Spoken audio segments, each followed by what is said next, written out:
Hola mis queridos amigos, nuevamente con ustedes, su doctor Tigre, el que ronca en esta negra noche neoliberal latinoamericana, sudamericana, ecuatoriana, su consejero de internautas, un médico que ha trabajado en los momentos más difíciles en los Andes, la costa del Pacífico, la Amazonía, Quito e inclusive en Rusia en el periodo de Boris Yeltsin, cuando empezaba la Federación de Rusia. Hoy, con esta experiencia de vida, donde lo que yo aprendí en los campos y con los pacientes fue más que lo que me enseñó la universidad, me permito a ustedes hacer un análisis de cómo Donald Trump impactó en Ecuador y creó la situación conflictiva y crítica en la que estamos viviendo. Donald Trump llega al poder meses antes de que se termine cuando el Ecuador se encuentra justamente en la campaña electoral y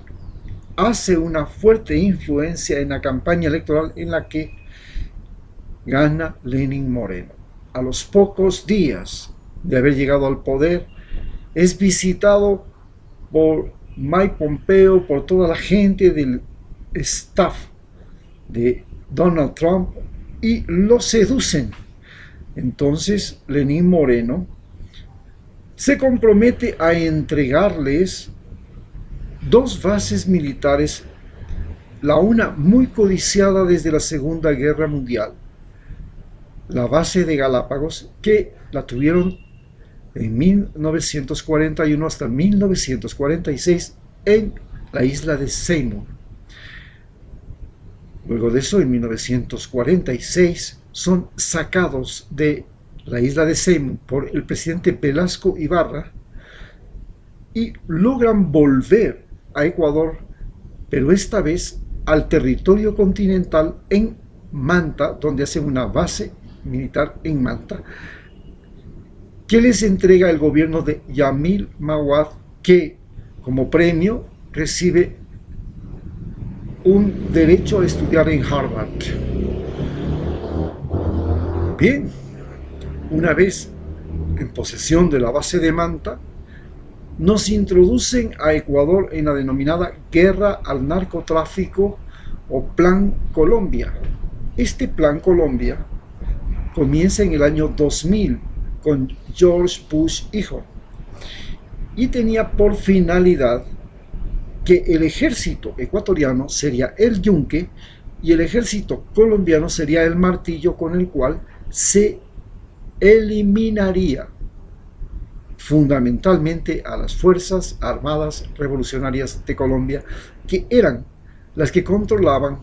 y aún siguen controlando la frontera entre Ecuador y Colombia, y que habían convertido a esa zona en zona productora de cocaína. Una vez que estuvimos en el Plan Colombia,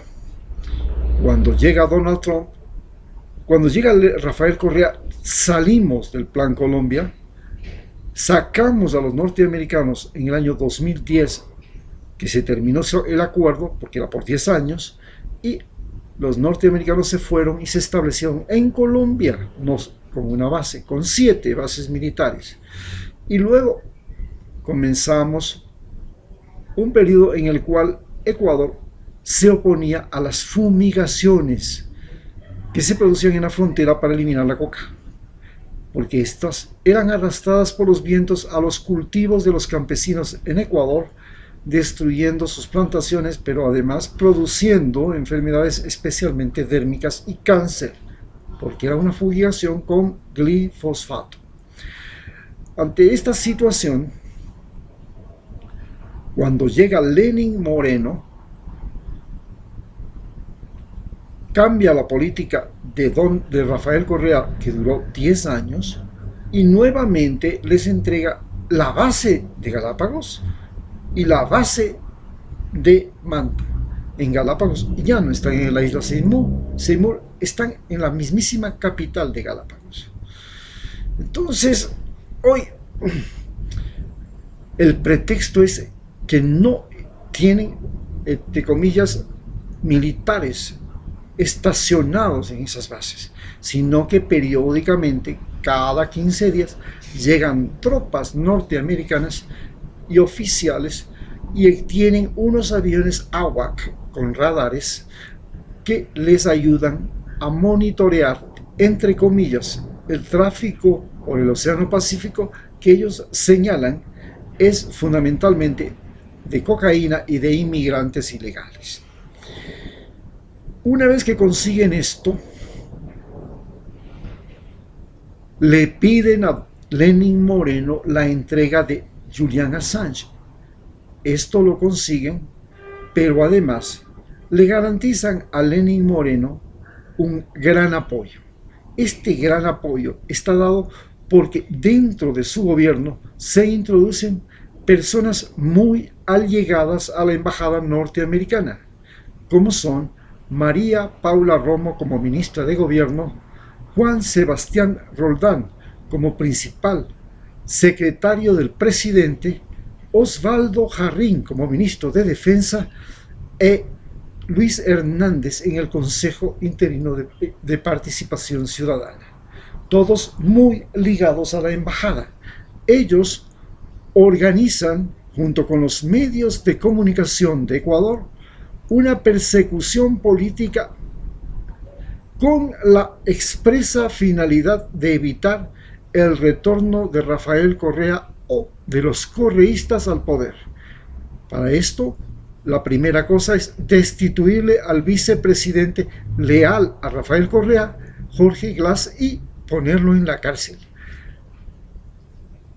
Hoy, después de 30 juicios, Rafael Correa tiene sentencia y de orden de la policía ecuatoriana de ser detenido. Pero la policía internacional, la Interpol, se niega a aceptar la detención y a detenerlo porque considera que esa orden judicial, esa sentencia, es una sentencia que tiene un carácter político. No cumple con los procedimientos que cualquier juicio en cualquier parte del mundo debería tener. En función de eso, Estados Unidos apoya la persecución política a Rafael Correa y apoya la persecución política a los aliados de Rafael Correa. Ellos tienen que escapar del Ecuador, refugiarse en México. Otros están detenidos, están en la cárcel. Y finalmente, hay aquellos que están buscando cómo evitar y frenar esta persecución y son ahora candidatos a la presidencia de Ecuador con la primera opción de ganar las próximas elecciones. En Ecuador entonces se produce una primero crisis sanitaria, una corrupción, y esta crisis sanitaria se complica porque es una crisis sanitaria complicada por la corrupción. ¿Cómo se produce la corrupción?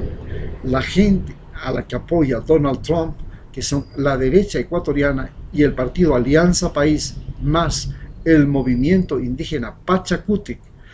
que tienen participación en el Consejo Interino y en el Consejo Nacional Electoral, el Consejo Interino de Participación Popular y el Consejo,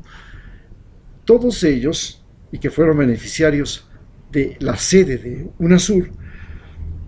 participan en un reparto de hospitales, un reparto de escuelas, reparto de colegios, reparto de carnets, reparto de embajadas, cargos públicos y todo. Porque Lenin Moreno convirtió todo, desde el presupuesto nacional, desde el endeudamiento con organismos internacionales, en botín, y ese botín se lo repartieron entre él, su familia, sus amigos y los partidos que lo apoyaron Como consecuencia de eso, a más de que tenemos una crisis sanitaria, tenemos una crisis de corrupción que produce un gran deterioro moral en Ecuador. Durante el gobierno de Lenín Moreno, ser tramposo, ser traidor, ser corrupto, ser sabido, ser mentiroso, se convirtió en política pública, en política de Estado, en medio, en noticia, en doctrina mediática. Los medios de comunicación jamás se atrevieron a desmentir lo que decía Lenín Moreno, ni los aliados de Lenín Moreno, ni a investigar los INA Papers, o sea, los papeles y dineros que él había tenido escondidos y tiene escondidos en Panamá, y otras anormalidades, porque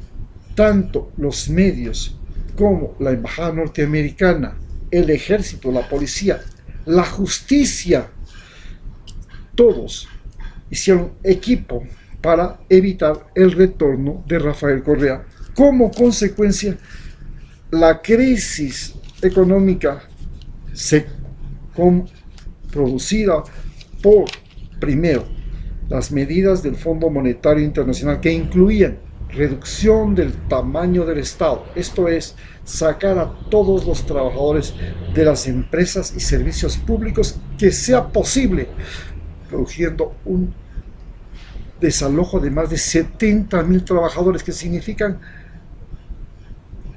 4 personas por boca, 210,000 personas que dejaron de percibir ingresos y que comenzó a generar un desequilibrio social y económico en el Ecuador, porque al no recibir dinero, no comprar, no gastar, se produjo un fenómeno deflacionario. Y ahí se sumó la pandemia y desde ese momento tenemos más cosas para vender que cosas para comprar, porque la gente no tiene dinero, la gente no tiene trabajo, quebraron las empresas y estamos en esta crisis deflacionaria.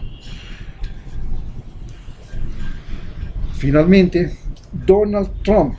respaldó a Lenín Moreno para generar toda esta crisis y no permitió, ni clarificó, ni se opuso a la corrupción generada por este gobierno. Lo que, por ejemplo, no lo hizo con Odebrecht ni con la FIFA, pero a Lenín Moreno lo encubrió de manera total. Finalmente tenemos pobreza, regionalismo, racismo y machismo como principales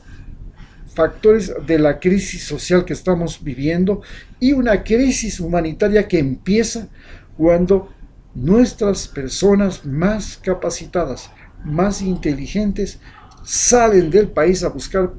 otro futuro, porque el Ecuador no tiene futuro para ellos, y también salen los capitales y los dineros de los ricos y de los inversionistas, y se pretende ofrecer el país para las próximas elecciones como un botín, que vengan capitales golondrina, fondos buitre como en Argentina,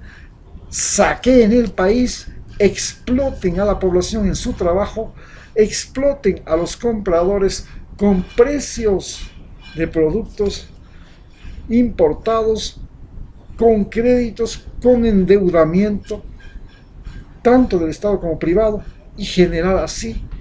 una situación inmanejable. Hoy Ecuador está viviendo uno de los momentos más horribles de toda su historia, y lo percibimos hasta a la vuelta de la esquina, en todas partes. Hay una brecha xenofóbica contra los venezolanos, hay una brecha racial, hay una brecha regionalista, hay una brecha económica que se ha agrandado, hay una brecha de género, hombres versus mujeres, y hay una brecha de generación, jóvenes contra viejos, jóvenes viejos, adultos contra jóvenes, adultos contra viejos, todo un desbarajuste. Muchas gracias.